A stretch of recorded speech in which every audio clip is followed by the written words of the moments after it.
Cumprimento a todos os meus irmãos com a paz de Jesus. Seja bem-vindo ao estudo da lição da Escola Sabatina, número 2, a mensagem da cruz. Antes de começar, vamos orar. Pai querido que estás nos céus, aqui estamos na Tua presença, buscando a Tua bênção, Te adorando porque só o Senhor é Deus no céu e na terra. Por favor, Pai amado, em nome de Jesus, derrama sobre mim e os meus irmãos o Espírito Santo neste momento. Em nome de Jesus pedimos. Amém, Senhor. A mensagem da cruz. Esta era a mensagem central do apóstolo Paulo. Pregar a cruz, Cristo crucificado. E aqui diz o capítulo 1 de 1 Coríntios, verso 18. Pois a mensagem da cruz é loucura para os que perecem, mas para nós que somos salvos, é o poder de Deus. Vejam aí nas palavras de Paulo a certeza da salvação. Você tem a certeza ou a incerteza da salvação? Há pessoas que pensam que é orgulho ou presunção ter a certeza da salvação. Mas não, meu querido irmão, minha querida irmã. Paulo dizia, eu sei em quem eu creio. Paulo disse, estou acabando a minha carreira e estou certo da coroa da justiça que me está reservada, guardada para mim e para aqueles que amam a Jesus. Certeza plena da salvação em Jesus. Por isso Paulo diz aqui, a mensagem da cruz é loucura para os que perecem, mas para nós que somos salvos. Não que talvez sejamos salvos, mas para nós que somos salvos é o poder de Deus. O escritor romano Cícero, ele havia dito aos romanos que mantivessem longe do pensamento a ideia da cruz como meio de punição.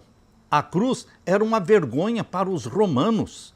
Embora tenha morrido quase meio século antes do nascimento de Jesus, a afirmação de Cícero ilustra o desprezo com que os romanos viam a cruz, algo tão repugnante que não deveriam sequer pensar nela.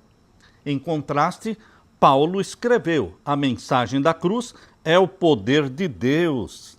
Vejam a diferença. A mensagem da cruz é o poder de Deus. 1 Coríntios 1,18. Para Paulo, a cruz é um instrumento de reconciliação entre o céu e a terra, entre Deus e a humanidade. O símbolo supremo da humildade de Jesus e o lugar em que a nossa imensa dívida pecaminosa foi paga por Jesus. A cruz é a resposta de Paulo para os problemas da igreja de Corinto. Logo no início de 1 Coríntios, percebe-se a preocupação de Paulo com uma questão muito importante: as divisões, as facções, as contendas dentro da igreja. Será que isto é surpresa ou será que isto é uma questão familiar para os nossos dias também? Divisões dentro da igreja, politicagem. Paulo, estava tão apreensivo com esses problemas da igreja de Corinto que logo no começo da carta, após a sua saudação, já começou a falar do assunto. Nesta semana, voltaremos à poderosa mensagem da cruz como resposta a esse problema e às outras questões em Corinto. Meu querido irmão, faça da mensagem da cruz o centro da sua vida, como era também o centro da vida de Paulo. Jesus era o centro da vida de Paulo. Ele disse, para mim, o viver é Cristo e o morrer é lucro. Aleluia! Na parte de domingo, o evangelho da cruz. Evangelho sem cruz não é evangelho. Por quê? A cruz é o símbolo da nossa reconciliação com o céu. A cruz, verticalmente, aponta para Deus. E a cruz, horizontalmente, aponta para os nossos semelhantes. A cruz é reconciliação com Deus e é reconciliação com os nossos semelhantes. Paulo afirma que a mensagem da cruz é o poder de Deus para nós. Não surpreende que Jesus Cristo e este crucificado, ressurreto, estivesse no centro da pregação do apóstolo Paulo, como diz em 1 Coríntios 2:2. Agora abra a sua Bíblia na primeira carta aos Coríntios, capítulo 1, vamos ver os versos 17 até o verso 31. Aqui diz: afinal, Cristo não me enviou para batizar, mas para pregar o Evangelho. Paulo estava mais preocupado em pregar, em proclamar, exaltar Jesus Cristo do que batizar. Batizar, qualquer ancião poderia batizar. Existiam outras opções para realizar batismos, mas para proclamar o dom do apostolado, de sair plantando igrejas, fundando igrejas, esse era um dom mais raro. E meu querido irmão Paulo tinha este dom. Por isso ele disse: eu não estou preocupado em batizar, porque vocês podem ser batizados por este ou por aquele, mas o importante é que Deus me deu o dom de apóstolo, pregação, proclamação, plantador de igrejas. Pregar o Evangelho, não com sabedoria de palavra, para que não se anule a cruz de Cristo. Paulo está dizendo, quando nós temos sermões rebuscados, filosóficos, sermões que exaltam mais a cultura moderna do que o sola escritura, a Bíblia como base e fundamento do nosso sermão, quando usamos e rebuscamos a sabedoria do mundo, então nós estamos anulando a cruz de Cristo. E no verso 18, certamente a palavra cruz é loucura para os que se perdem, mas para nós que somos salvos, ela é o poder de Deus. Loucura para os que se perdem. Isso é a cruz. Mas para você e para mim que somos salvos, estamos salvos em Jesus, a cruz é o poder de Deus manifestado na vida de Jesus, pois está escrito: destruirei a sabedoria dos sábios, aniquilarei a inteligência dos inteligentes. Onde está o sábio? Onde está o escriba? Onde está o questionador deste mundo? Não é fato que Deus tornou louca a sabedoria deste mundo? Visto que, na sabedoria de Deus, o mundo não o conheceu por sua própria sabedoria. Ninguém pode conhecer a Deus por sua própria intelectualidade, por sua própria inteligência, por sua própria sabedoria. O mundo não o conheceu por sua própria sabedoria. Deus achou por bem salvar os que creem por meio da loucura da pregação. A loucura da pregação. Em qualquer esquina, em qualquer lugar, quando você levanta a cruz de Cristo, exalta Jesus Cristo como Salvador do mundo, como Cordeiro de Deus, você vai atrair pessoas. Por isso, pregadores mercenários que querem extorquir dinheiro do povo, usa Cristo, exaltando a cruz de Cristo, mas a intenção é mercenário, é extorquir, é conquistar riquezas. Queridos, a cruz de Cristo tem poder. Jesus Cristo é um nome santo e poderoso. Quando você fala de Jesus, as pessoas são atraídas para Jesus. Ele é o imã. O próprio Jesus disse em João 12:32, quando eu for levantado, a todos atrairei a mim. E aqui diz, verso 22, porque os judeus pedem sinais e os gregos buscam sabedoria. Judeus pedem sinais e os gregos buscam sabedoria. Mas nós, disse Paulo, pregamos a Cristo crucificado, que é escândalo para os judeus e é loucura para os gentios. Paulo estava indo na contramão do mundo, mas não importa. Se Paulo estava na contramão, nós estamos na contramão. Nós estamos navegando contra a correnteza do mundo, porque nós pregamos quem? Cristo. Escândalo para os judeus, loucura para os gentios, mas para os que foram chamados, tanto judeus como gregos, Cristo é o poder de Deus e a sabedoria de Deus. Vamos exaltar o Cristo que nasceu na terra, gerado pelo Espírito Santo. Vamos exaltar o Cristo crucificado, o Cristo ressurreto, o Cristo assunto ao céu, o Cristo prestes a voltar. Não existe uma mensagem mais poderosa do que esta.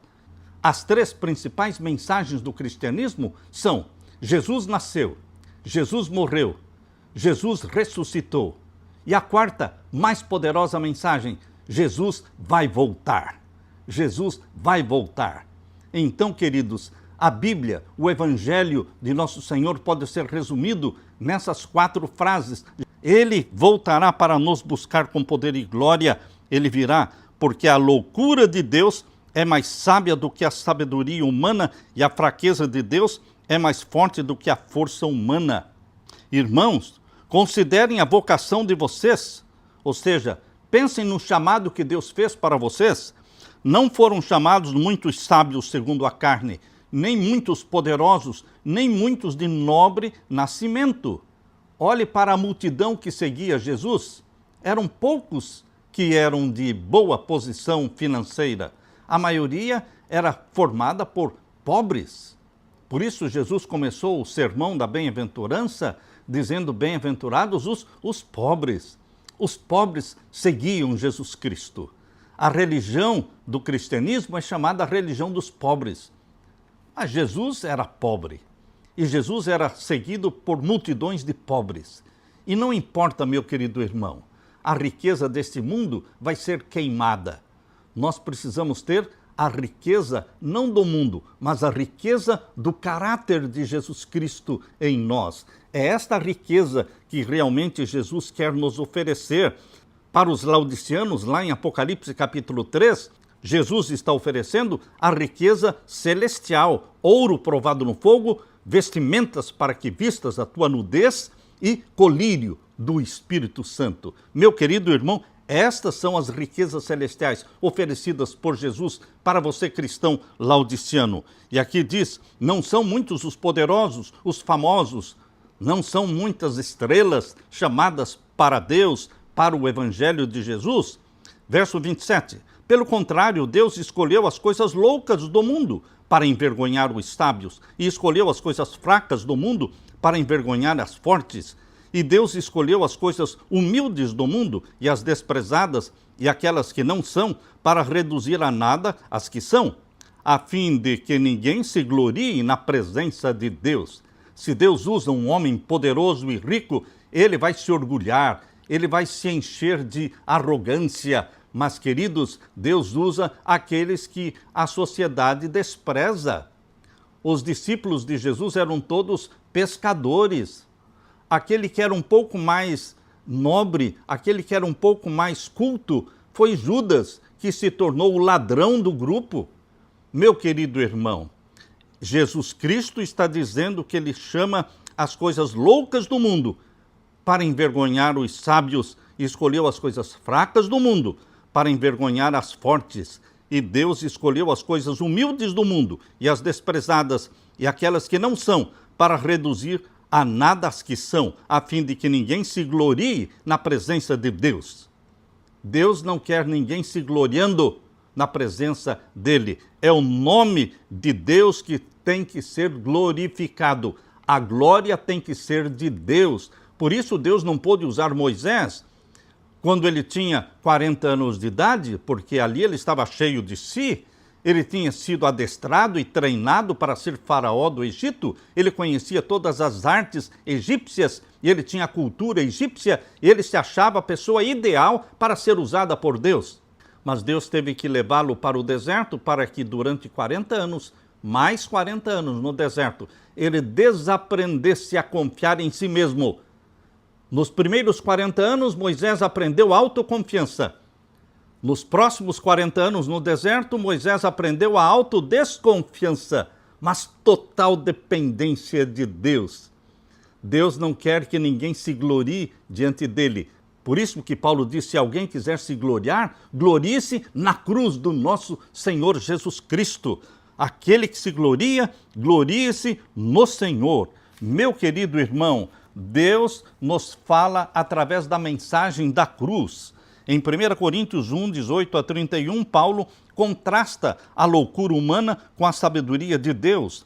A cruz tem o poder de revelar o pior do ser humano e o melhor de Deus.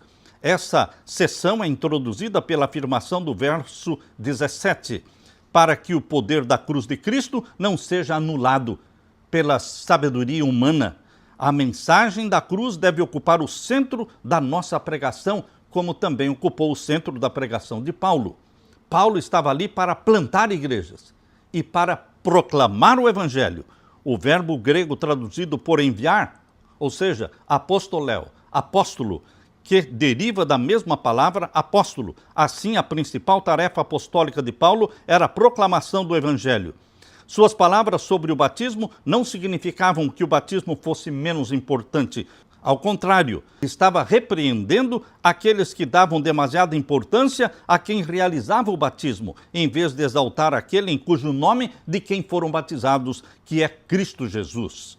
Ao falar em palavras de sabedoria humana, Paulo não está desaprovando discursos eloquentes. A ideia de Paulo aqui é que a sabedoria humana não deve obscurecer a mensagem da cruz. A expressão remete à retórica greco-romana. Em Atenas, Paulo recorreu à lógica, à ciência e à filosofia, mas colheu pouco fruto. Por isso, quando chegou em Corinto, decidiu seguir outro plano de trabalho na cidade de Corinto, em seus esforços para atrair a atenção dos despreocupados e indiferentes. Decidiu evitar discussões em Corinto, argumentos elaborados, e se propôs a nada saber entre os coríntios, senão a Jesus Cristo e este crucificado. Meu querido irmão, por que a proclamação de Jesus Cristo e este crucificado produziu mais frutos em Corinto do que a lógica, a ciência e a filosofia usadas por Paulo em Atenas? Por quê? Ele mesmo disse, Jesus mesmo falou, João 12:32, quando eu for levantado, a todos atrairei a mim. Você quer atrair homens e mulheres pecadores? Você quer atrair as multidões? Levante Jesus Cristo diante das pessoas. Exalte Jesus Cristo. Ele é o grande imã universal que atrai as pessoas para ele. O poder da mensagem está em um nome santo e venerável, um nome poderoso, nome Jesus. Jesus é o nome que cura, Jesus é o nome que expulsa demônios, Jesus é o nome que ressuscita mortos, Jesus é o nome do nosso Salvador. Aleluia! Na parte de segunda-feira, loucura para os que se perdem. Ao contrastar a loucura humana com a sabedoria divina, Paulo declarou que a mensagem da cruz é loucura para os que perecem. Sim, loucura para os que perecem. Por isso eles não abraçaram a mensagem da cruz, porque consideravam a coisa absurda. Mas o absurdo de Deus é que salva homens e mulheres. Essa é a primeira de 6 menções da palavra loucura ou louca em 1 Coríntios 1:18-31. Abra sua Bíblia e vamos ler aqui 1 Coríntios capítulo 1, verso 20. Aqui diz, onde está o sábio, onde está o escriba, onde está o questionador deste mundo? Não é fato que Deus tornou louca a sabedoria deste mundo? Deus reduziu a sabedoria do mundo a nada e exaltou a sabedoria divina.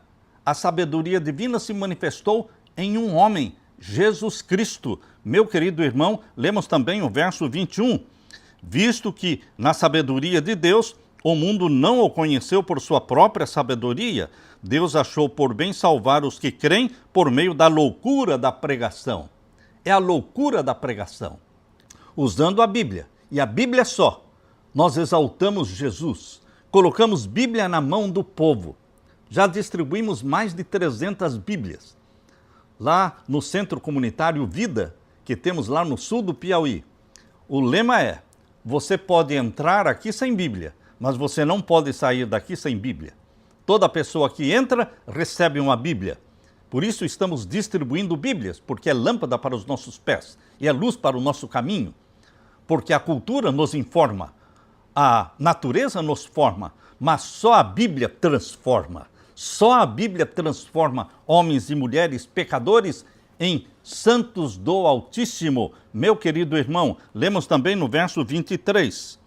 Mas nós pregamos a Cristo crucificado, escândalo para os judeus, loucura para os gentios. Mas para nós é o quê? Para nós é o poder de Deus e a sabedoria de Deus. Isso é o que Jesus, para mim e para você, é o poder de Deus e a sabedoria de Deus. E o verso 25, porque a loucura de Deus é mais sábia do que a sabedoria humana, e a fraqueza de Deus é mais forte do que a força humana. E agora o verso 27, aqui diz: pelo contrário, Deus escolheu coisas loucas do mundo para envergonhar os sábios, e escolheu as coisas fracas do mundo para envergonhar as fortes. Deus escolheu um Moisés que era pesado de língua, tinha dificuldade para falar. Alguns acham que Moisés ele tinha um tipo de gagueira, tinha dificuldade para falar, mas ele foi o grande legislador de Israel, meu querido irmão.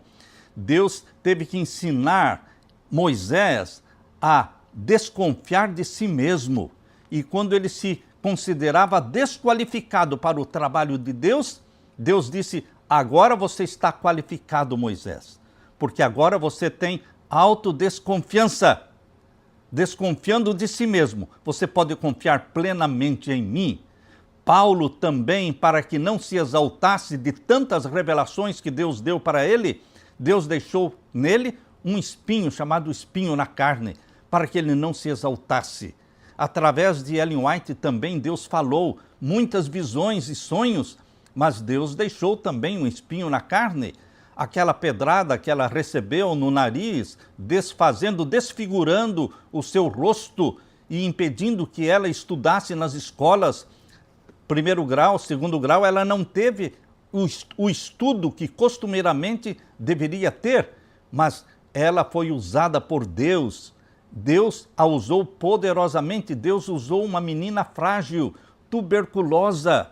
Ela tinha tuberculose, mas Deus usou esta menina com 17 anos de idade e começou a receber as visões de Deus. Deus escolheu as coisas fracas deste mundo. Deus escolheu as coisas loucas deste mundo, diz aqui. Escolheu as que nada são, para confundir aquelas que são, a fim de que ninguém se glorie na presença de Deus. Mas vocês são dele em Cristo Jesus, o qual se tornou para nós, da parte de Deus, sabedoria, justiça. Olha tudo que Jesus é para você e para mim.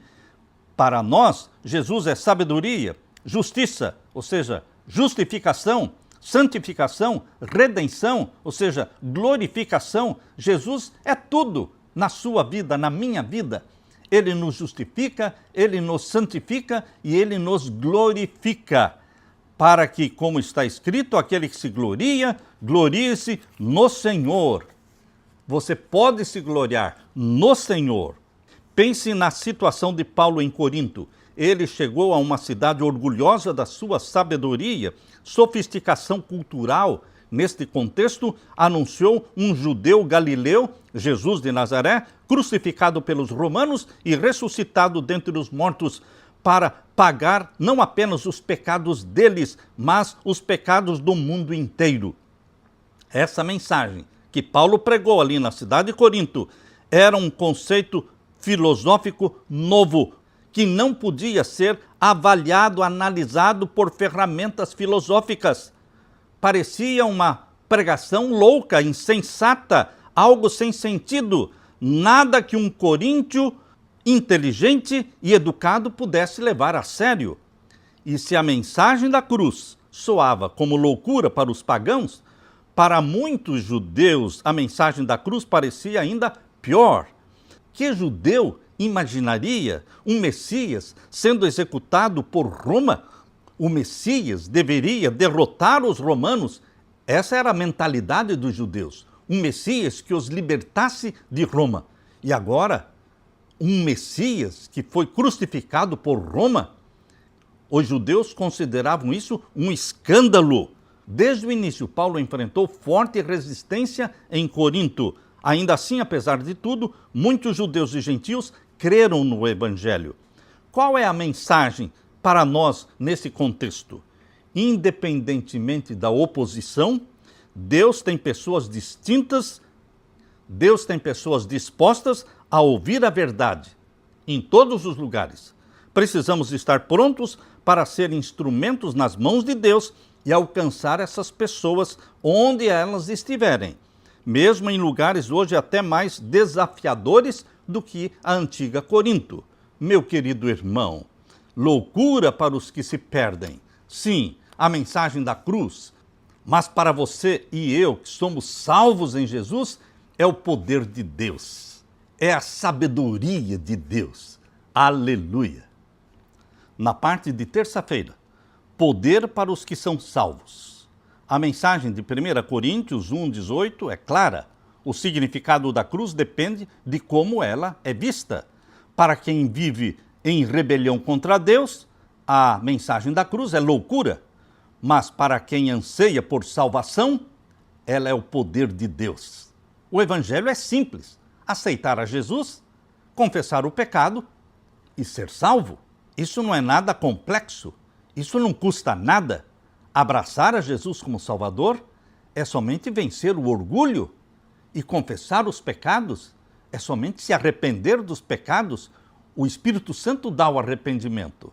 Ele nos leva, nos conduz para a confissão. Vamos ler Colossenses capítulo 1 e o verso 20. Abra a sua Bíblia. Colossenses capítulo 1 e o verso 20. Que havendo feito a paz pelo sangue da sua cruz, como é que Jesus Cristo trouxe-nos a paz? Havendo feito a paz pelo sangue da sua cruz, por meio dele, reconciliasse consigo mesmo todas as coisas, quer sobre a terra, quer nos céus.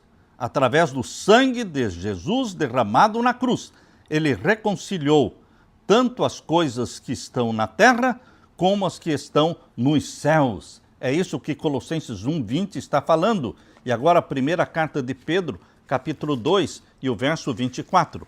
Primeira carta de Pedro, capítulo 2 e o verso 24. Aqui diz, carregando ele mesmo, falando de Jesus, carregando ele mesmo em seu corpo, sobre o madeiro, os nossos pecados, para que nós, mortos para os pecados, vivamos para a justiça. Pelas feridas dele, vocês foram sarados. Aleluia! Pelas feridas nas mãos e nos pés de Jesus, nós fomos sarados. Meu querido irmão, Jesus levou no seu corpo os nossos pecados. Ele se tornou pecado na cruz. Jesus não se tornou pecado quando nasceu da Virgem Maria. Ele nasceu santo.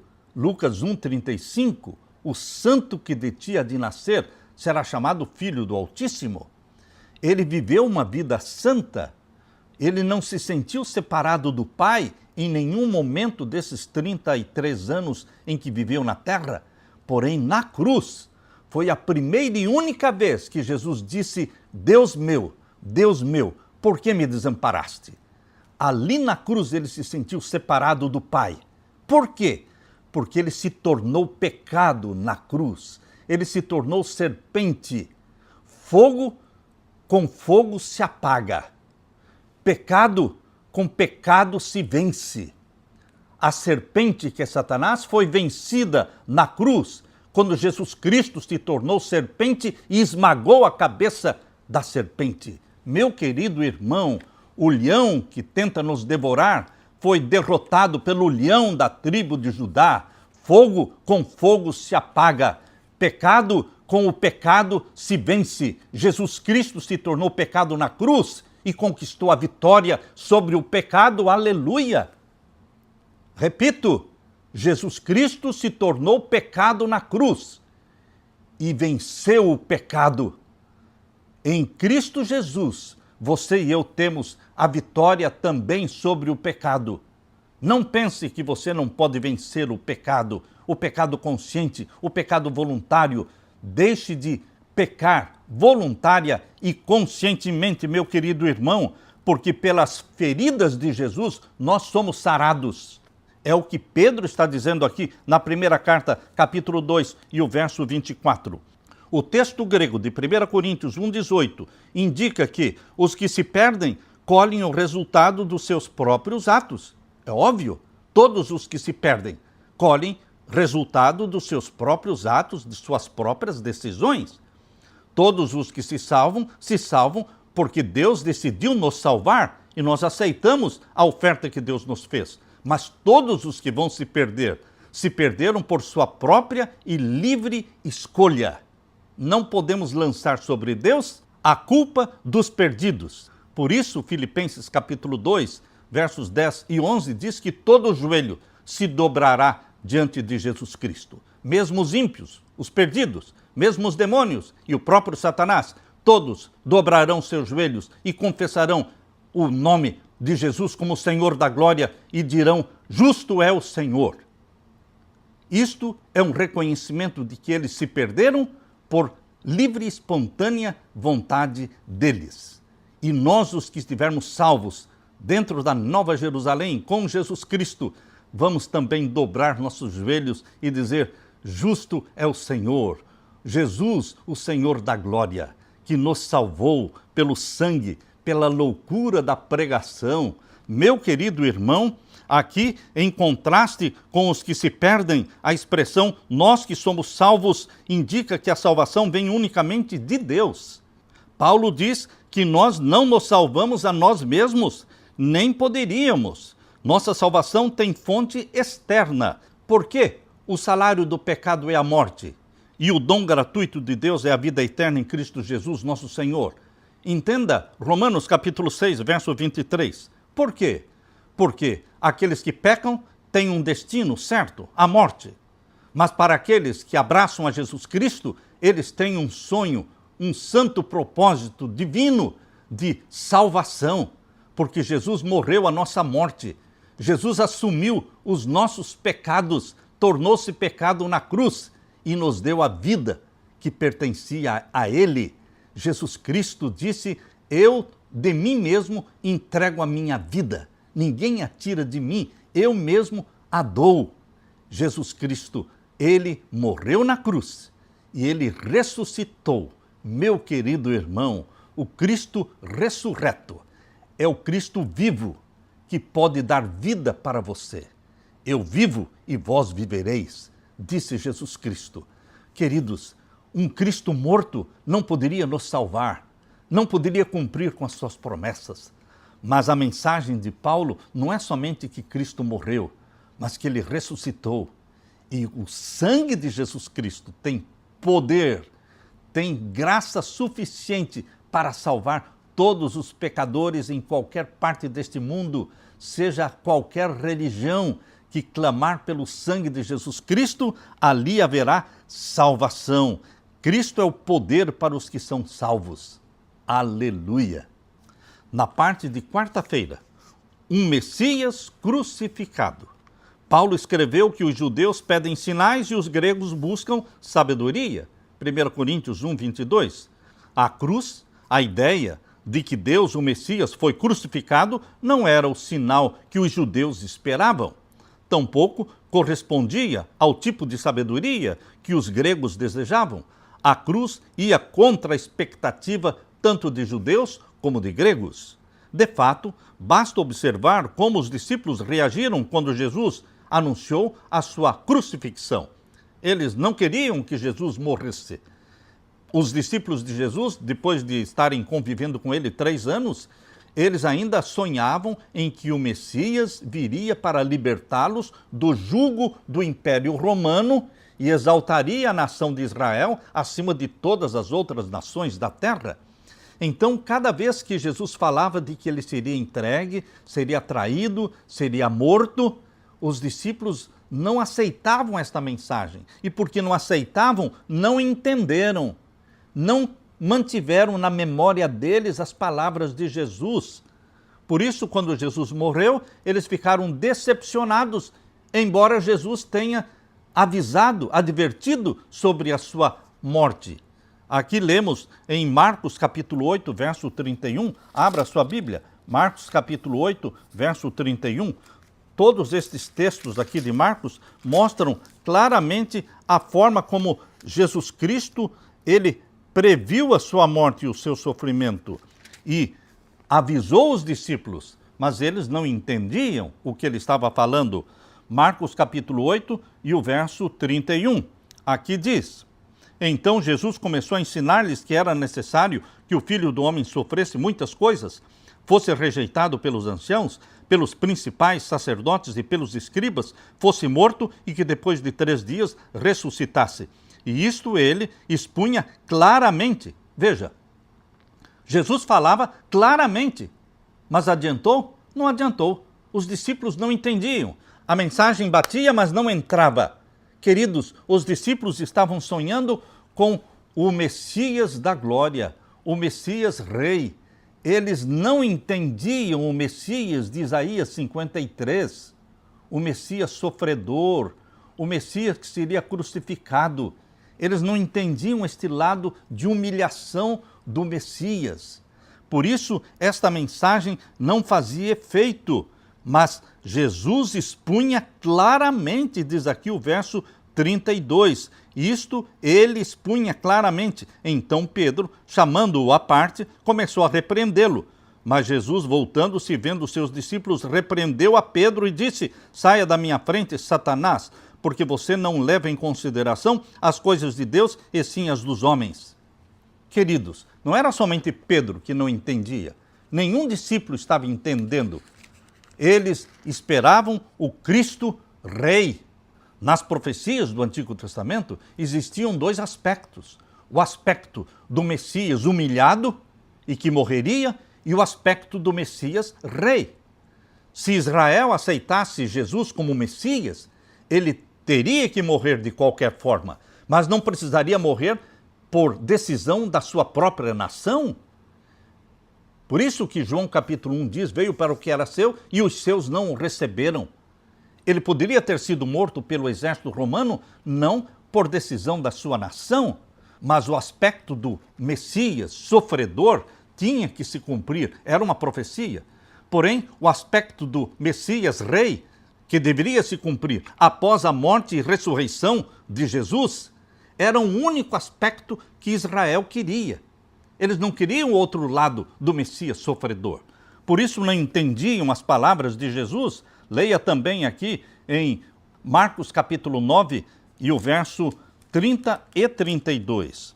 Marcos capítulo 9, os versos 30 a 32. E tendo saído dali, passavam pela Judéia, e Jesus não queria que ninguém o soubesse, porque ensinava os seus discípulos e lhes dizia: o Filho do Homem será entregue nas mãos dos homens, e estes o matarão, mas 3 dias depois da morte ressuscitará. Eles, porém, não compreendiam isto e tinham medo de perguntar.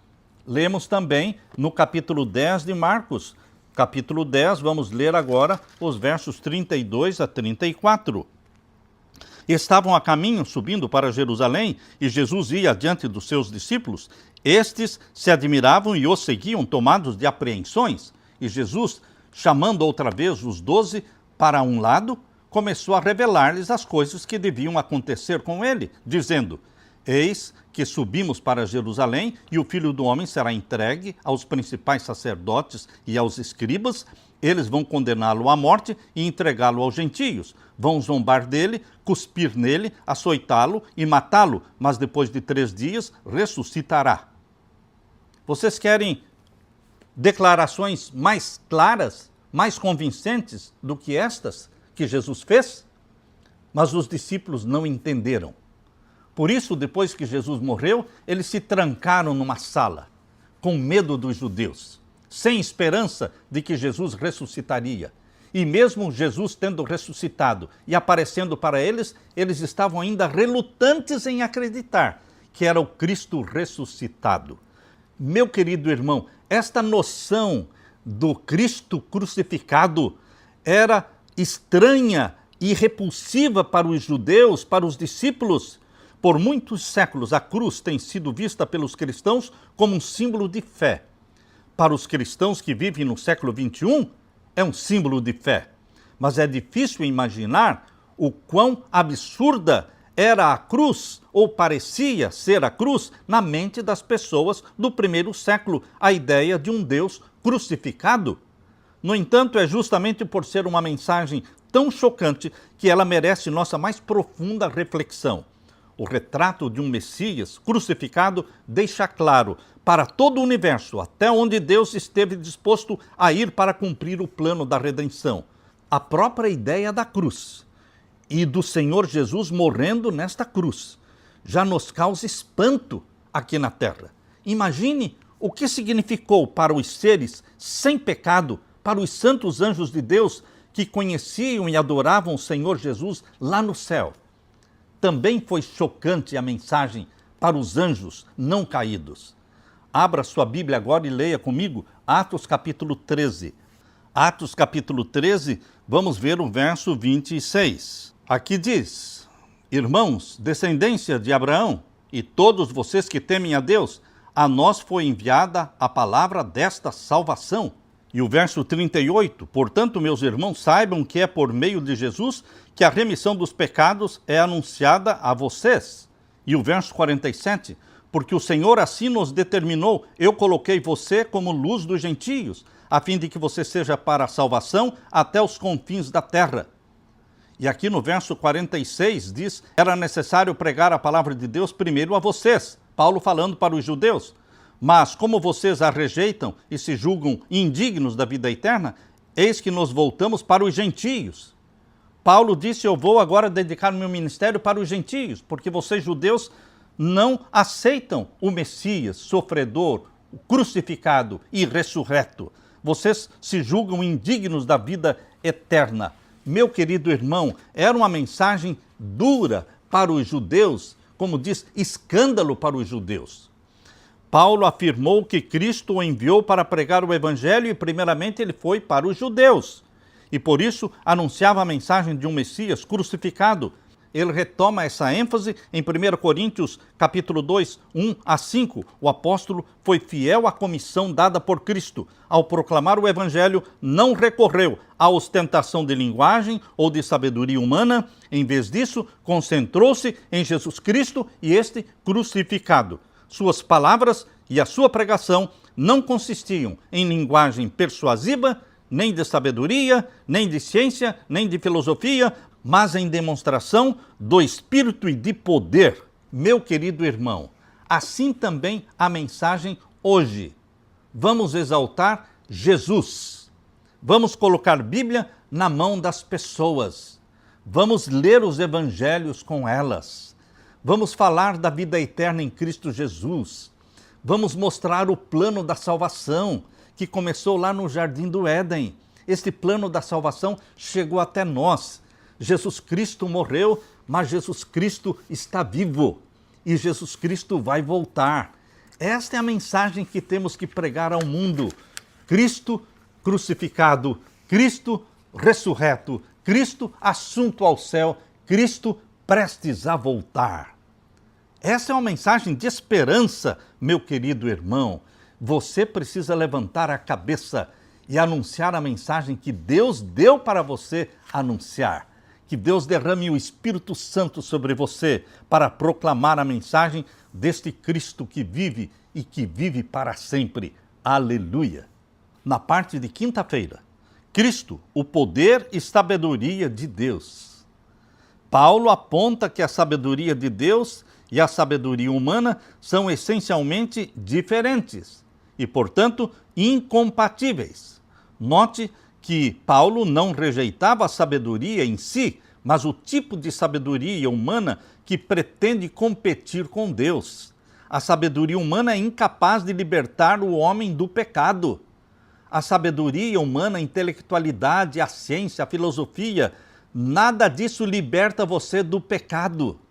Por isso a psicologia moderna, que descarta Jesus Cristo, o psicólogo moderno que descarta Jesus, que não ora com o paciente, que não o leva a Jesus Cristo, ele não encontra solução para os problemas psíquicos. Não encontra, porque só Jesus salva, só Jesus cura.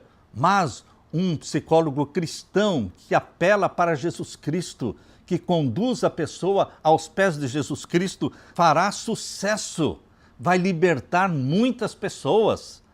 Tanto em 1 Coríntios 1,18 quanto em 1 Coríntios 1,24, Paulo afirma que Cristo é o poder de Deus, no sentido de que ele tem poder para salvar do pecado. De fato, Deus achou por bem salvar os que creem por meio da loucura da pregação. 1 Coríntios 1,21. As expressões, nós que somos salvos, em 1 Coríntios 1,18, os que creem, 1 Coríntios 1,21, e os que foram chamados, 1 Coríntios 1,24, são expressões que se referem ao mesmo grupo, pessoas que experimentam a salvação pela fé. O Evangelho é o poder de Deus para a salvação de todo aquele que crê. Romanos 1,16. Cristo não é apenas o poder, é também a sabedoria de Deus. Isso significa que, por meio de Jesus, Deus enfrentou e resolveu o problema do pecado, algo que a sabedoria humana não podia fazer. A sabedoria do mundo é incapaz de fazer as pessoas conhecerem a Deus. Porém, por meio de Cristo, nós nos tornamos sábios para a salvação. Segunda carta de Timóteo, capítulo 3, verso 15. Leia comigo agora, 1 Coríntios, capítulo 1, versos 24 a 29. Observe a repetição da palavra loucura e louca, várias vezes mencionadas aqui nesses versos, 1 Coríntios 1, 24 até o verso 29. Aqui diz: mas para os que foram chamados, tanto judeus como gregos, Cristo é o poder de Deus e a sabedoria de Deus, porque a loucura de Deus é mais sábia do que a sabedoria humana e a fraqueza de Deus é mais forte do que a força humana. Irmãos, considerem a vocação de vocês. Considerem o chamado que Deus fez para vocês. Não foram chamados muitos sábios segundo a carne, nem muitos poderosos, nem muitos de nobre nascimento. Pelo contrário, Deus escolheu as coisas loucas do mundo para envergonhar os sábios e escolheu as coisas fracas do mundo para envergonhar as fortes.